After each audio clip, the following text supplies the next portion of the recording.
রফিক নটবরের বকবকানি শোনার জন্য আমন্ত্রণ জানাই। আসেন একটু বকবক করি, কি বলেন? বোঝা আর বোঝানোর মধ্যে পার্থক্য আছে।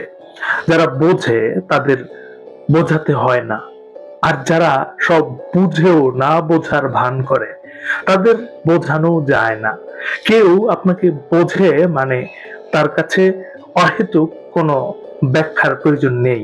তবে যে আপনাকে বুঝবে না তাকে শত ব্যাখ্যা করেও নিজেকে বোঝাতে পারবেন না, বরং তার থেকে পাওয়া অবহেলা, অসম্মান এবং অনাদরে জীবন অতিষ্ঠ হয়ে উঠবে।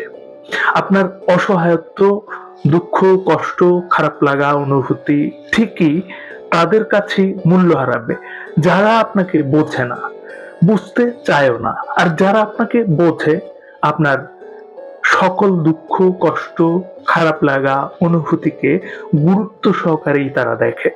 খেয়াল করে দেখবেন, যারা আপনাকে আদতে বোঝে না ঠিক তারাই কিন্তু ভুল বোঝে, আপনাকে অকারণে দোষারোপ করে এবং সবকিছুতেই ভুল ধরে।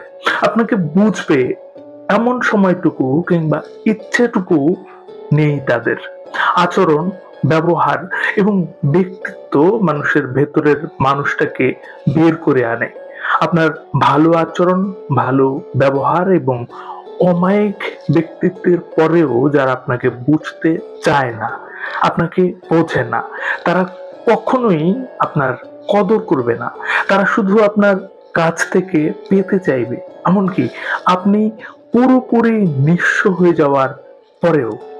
সুতরাং তাদের থেকে সাবধান হন। শেষ করব তার আগে একটি কথা মনে করিয়ে দিতে চাই। এই পৃথিবী তাকেই সম্মান দেয় যে ইউনিক কিছু করতে পারে। ইউনিক কিছু করুন, ভালো শুনুন, ভালো থাকুন। ধন্যবাদ।